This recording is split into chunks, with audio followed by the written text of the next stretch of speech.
예, 우리를 향해 내 사랑아 라고 하시는 하나님의 눈에 비친 우리의 모습을 계속해서 살펴보고 있습니다. 9절에 보면 내 사랑아, 예, 하나님이 우리를 향해 내 사랑아 그렇게 부르신 다음 우리를 어떻게 묘사합니까? 내가 너를 바로의 병거의 준마에 비하였구나. 그리고 또 10절에서 내 두 뺨은 따은 머리털로 아름답다고 합니다. 여기까지 지난 시간에 살펴봤습니다. 또 하나님은 우리를 어떻게 묘사하십니까? 내 목은 구슬개미로 아름답구나.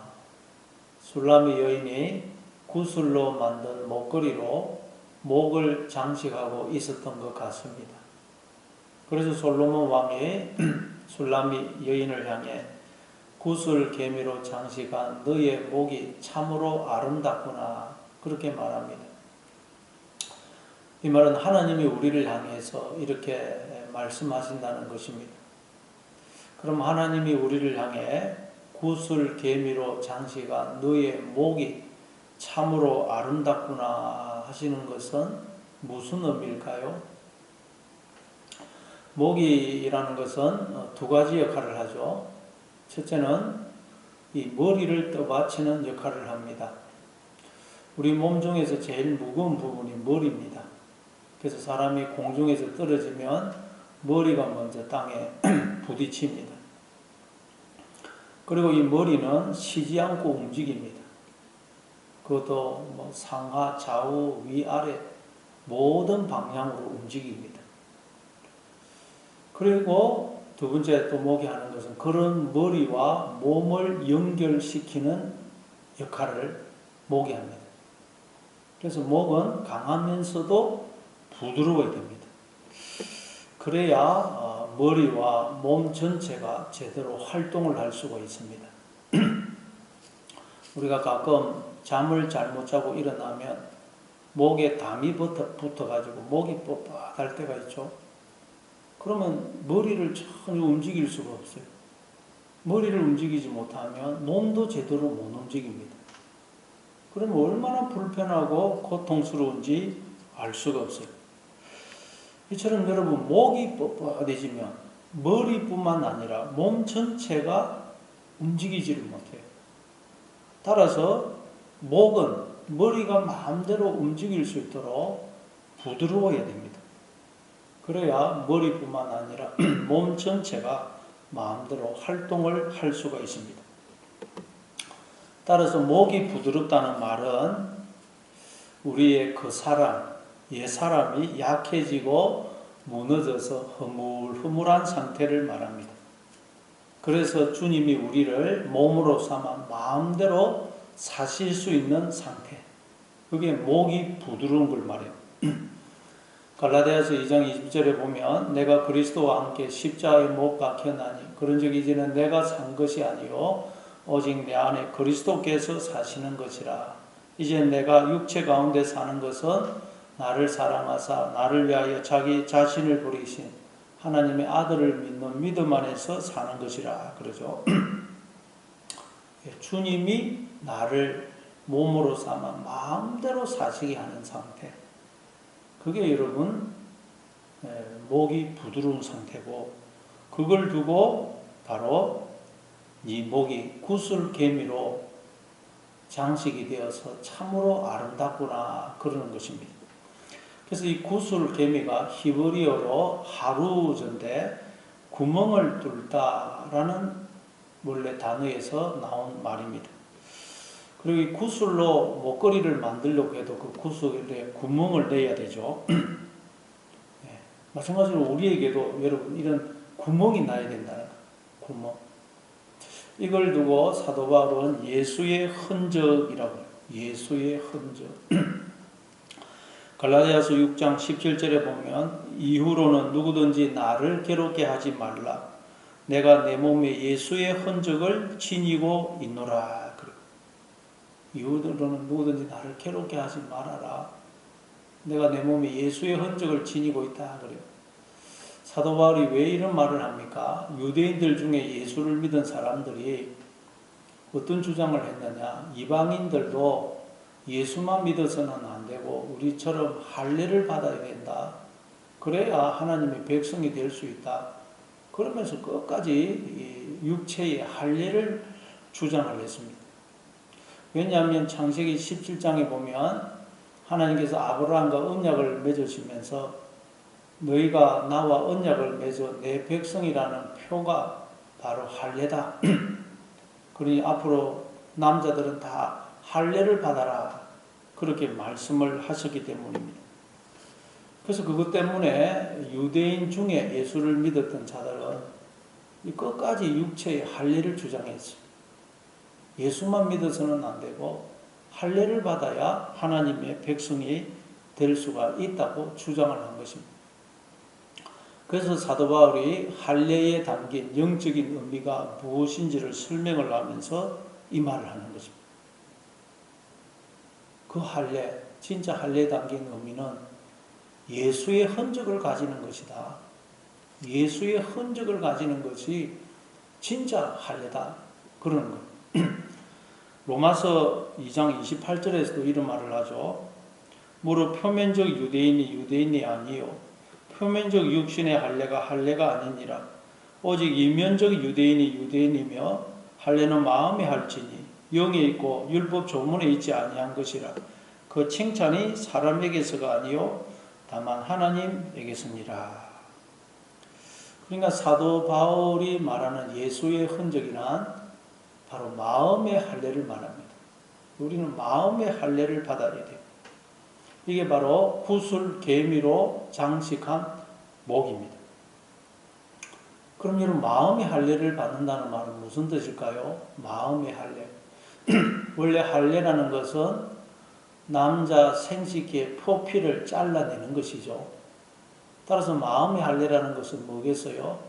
우리의 옛 마음, 그 사람, 옛 자아를 잘라내어서 새 사람, 속 사람이 드러나게 하는 것. 즉 예수님이, 하나님이 나타나게 하는 것. 그것이 마음의 할례라는 거예요. 마음의 할례가 뭐라고요? 우리의 옛 사람, 그 사람, 옛 자아가 약해지고 무너지고 잘라내져서 속 사람, 즉 하나님, 예수님이 드러난 상태. 그게 바로 마음의 할례고 그게 예수의 흔적입니다. 그러니까 예수의 흔적이란 나의 그 사람, 옛 마음, 옛 자아가 무너지고 약해지고 허물허물해져서 그 사이로 속 사람, 즉 예수님이, 하나님이 드러나 보이는 상태, 예수님이 나타나 보이는 상태, 그게 여러분 예수의 흔적인 것입니다. 나의 그 사람이 옛 사람, 옛 마음, 옛 자아가 약해지고 허물허물해질수록 예수님의 모습이, 즉 하나님의 모습이 더 분명하게 드러나게 되는 것입니다. 그걸 두고 너 목은 구슬 계미로 장식되어서 아름답구나 그러는 것입니다. 여러분은 얼마나 예수의 흔적을 가지고 계십니까? 얼마나 나의 그 사람, 옛 마음, 옛 자아가 무너지고 깨지고 약해지고 허물허물해져서 예수님을 드러내고 계십니까? 목이 부드러워야 머리가 마음대로 움직일 수 있는 것처럼 우리의 옛 마음, 옛 자아가 약해지고 허물허물해져야 예수님이 나를 몸으로 삼아 마음대로 사실 수가 있는 것입니다. 근데 우리가 나이를 먹으면 자꾸 그냥 자아가 옛 사람이, 그 사람이 더 단단해지는 경우가 많아요. 우리의 힘으로는 이 단단한 우리의 그 사람, 옛 자아가 우리의 힘으로는 무너뜨릴 수가 없습니다. 그래서 하나님이 우리를, 성도들을 고난의 풀무불 속에 집어 넣으시는 것입니다. 큰 환난을 통과하게 하시는 것입니다. 그래서 이 우리의 그 사람, 옛 마음, 옛 자아가 깨지고 무너지고 허물허물해지도록 하는 것입니다. 요한계시록 7장 14절에도 보면 이는 큰 환난에서 나오는 자들인데 어린 양의 피에 그 옷을 씻어 희게 하였느니라 그러죠. 어린 양의 피에 그 옷을 씻어 희게 되었다는 말은 우리의 그 사람이 마음, 자가 무너지고 약해져서 이제 속 사람이, 즉 예수님이, 하나님이 드러나시게 되는 것을 말하는 것입니다. 그러니 여러분, 고난의 풀무불을 통과할 때, 환난을 통과할 때 하나님께서 나의 옛 마음을, 그 사람을 잘라내셔서 나로 하여금 하나님의 신성한 성품에, 하나님의 존귀와 영광의 모든 생명과 복에 참여케 하시려고 나에게 마음의 할례를 행하고 계신다 하는 것을 기억하고 오히려 감사하고 소망을 가지고 더 하나님만 바라보고 의지하시는 여러분 되시기를 바랍니다. 이걸 두고 사도 바울은 갈라디아서 6장 14절에서 그러나 내게는 우리 주 예수 그리스도의 십자가 외에는 결코 자랑할 것이 없으니 그리스도로 말미암아 세상이 나를 대하여 십자가에 못 박히고 내가 또한 세상을 대하여 그러하니라. 그런 목이 부드럽다는 말은 이제 우리가 세상에 대해서, 죄에 대해서, 나의 옛 마음에 대해서 죽은 상태를 말합니다. 왜냐하면 이제 그리스도가 주인이 되셔서 나를 몸으로 삼아 나를 사시기 때문에, 그래서 우리는 이제 머리 대신 주님에게만 반응을 보여야 됩니다. 세상의 반응을 보이면 안 된다는 것입니다. 뱀의 소리에 반응을 보이면 안 됩니다. 뭐 세상을 부러워하고 또 염려 걱정하고 불평 원망하고 누구를 미워하고 그러는 것은 세상에 대해서 반응을 보이고 있는 것입니다. 세상에 대해서 죽지 않은 것입니다. 목이 뻣뻣한 거예요. 목이 뻣뻣하면 머리도 뭐 안 움직이고 온몸이 움직이지 않습니다. 너무 고통스러워요. 마음의 할례를 그건 받지 않은 것입니다. 예수의 흔적이 없는 것입니다. 그래서 오늘도 여러분 철저하게 세상에 대해서는 죽으시기 바랍니다. 반응을 보이지 마시고 주님에게만 반응을 보이심으로, 그래서 오늘도 주님이 나를 몸으로 삼아 나를 사시게 하는 그런 하루가 되시기를 바랍니다. 11절입니다. 우리가 너를 위하여 금사슬에 은을 박아 만들리라. 앞에서 술라미 여인이 그렇게 말하는 중에도 우리라는 복수 표현이 나왔죠. 그건 아가서에서 코러스라는 건데 바로 강조하는 의미라고 그랬어요. 자, 이건 술라미 솔로몬 왕이 하는 말 중에서도 갑자기 우리가 나와요. 이것도 바로 강조하는 것입니다.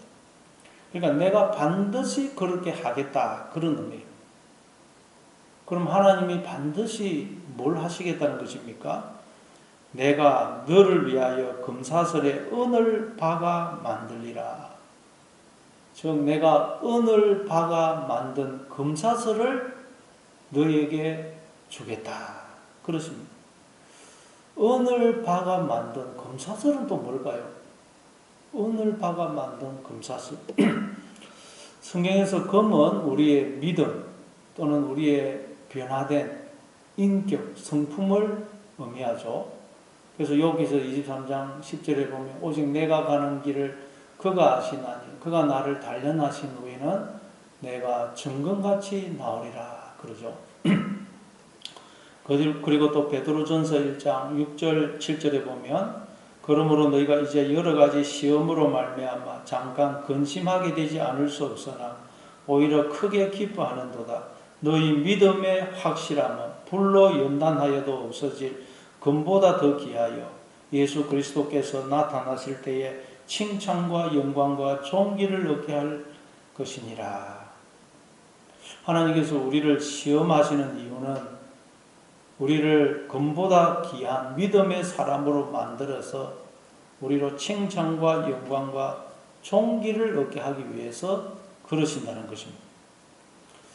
이처럼 성경에서 금은 우리의 믿음 또는 변화된, 연단된 우리의 인격, 성품을 상징합니다. 그리고 또 성경에서 은은 뭘 상징하느냐? 은은 말씀을 상징해요. 시편 12편 6절에 보면 여호와의 말씀은 순결하여 흙 도간 위에 7번 단련한 은 같도다. 은 같도다. 이처럼 은은 말씀을 상징합니다. 근데 여러분, 말씀은 곧 하나님이시죠. 요한복음 1장 1절에 보면 태초에 말씀이 계시니라. 이 말씀이 하나님과 함께 계셨으니 이 말씀은 곧 하나님이시니라 그러죠. 따라서 금사슬에 은을 박아서 만든다. 은을 박아 금사슬을 만든다라는 말은 무슨 뜻이겠어요? 하나님이 굵은 대못에 박히는 고통을 감수하시면서 영원히 우리와 하나가 되어주시는 것을 말합니다. 그게 여러분, 금사슬에 은을 박아 만들겠다는, 영원히 우리와 하나가 되어주시겠다는 것. 부활하신 주님을 제자들이 의심을 하니까 주님이 어떻게 하십니까? 못자국 난 손바닥과 창자국 난 옆구리를 보여주시죠. 그리고 믿음 없는 자가 되지 말고 믿는 자가 되라고 말씀하세요. 여러분, 예수님이, 부활하신 예수님이 못자국 난 손바닥과 창자국 난 옆구리를 보여주시는 것이 도대체 오늘 우리에게 무슨 의미가 있을까요? 바로 하나님이 영원히 우리와 하나가 되어 주시기 위해서 굵은 대못에 박혀 손에 구멍이 나 있고, 그리고 우리에게 끊임없이 물과 피를, 당신의 생명을 전부를 부어주시기 위해서 당신의 옆구리에 창자국이 나 있다는 거예요. 그러니까 우리가 하나님은 언제나 나와 함께 하신다고 약속해 놓고, 왜 내가 이렇게 힘들고 어려울 때 저를 떠나신 것입니까? 왜 저를 버리신 것입니까? 그럴 때마다 하나님은 당신의 못자국 난 손과 창자국 난 옆구리를 우리에게 보여주신다는 것. 이게 내가 너와 함께하고 있다는, 그리고 나의 전부를 너에게 주는 사랑을 베풀어주고 있다는 증거야, 그러신다는 것. 이사야서 49장 14절부터 16절입니다. 오직 시온이 이르기를 여호와께서 나를 버리시며 주께서 나를 잊으셨다 하였거니와 여인이 어찌 그 젖먹는 자식을 잊겠으며 자기 태에서 난 아들을 긍휼히 여기지 않겠느냐. 그들은 혹시 잊을지라도 나는 너를 잊지 아니할 것이라. 내가 너를 내 손바닥에 새겼고 너희의 성벽이 항상 내 앞에 있나니. 하나님의 백성들이 늘 했던 것이, 하나님 어떻게 해서 저를 버리시며 저를 잊었습니까? 그랬더니 하나님이 어찌 여인이 그 젖먹는 자식을 잊겠으며 자기 태에서 난 아들을 긍휼히 여기지 않겠느냐. 그들은 혹시 잊을지라도 나는 너를 잊지 아니할 것이다. 내가 너를 내 손바닥에 새겼고 너의 성벽이 항상 내 앞에 있다. 그래. 하나님은 절대 우리를 잊으시거나 버리시는 법이 없다는 것입니다. 하나님은 우리를 자신의 손바닥에 새기셨다는 거예요. 그런데도 사람들이 믿지를 않더라는 거예요.